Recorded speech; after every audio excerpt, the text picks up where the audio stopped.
महाराष्ट्र राज्य होमगार्डला वर्षभर 365 दिवस रोजगार मिळावा या प्रमुख मागणीसह विविध मागण्यांकरता अमरावती जिल्ह्यातील होमगार्ड जवानांनी जिल्हाधिकारी कार्यालयावर धडक दिली। जिल्हाधिकाऱ्यांमार्फत पंतप्रधान, केंद्रीय गृहमंत्री आणि मुख्यमंत्री यांना निवेदन पाठवून मागण्या मान्य न झाल्यास संघटना बरखास्त करण्याची मागणी होती।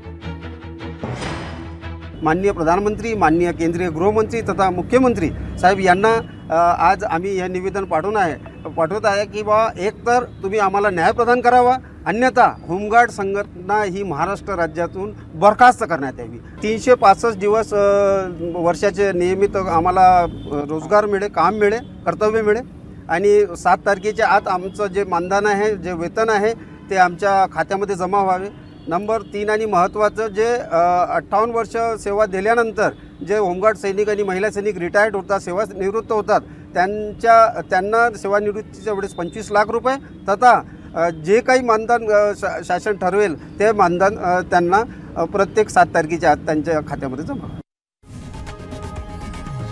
लोकशाही मराठी ऐका, पहा, जागरूक रहा।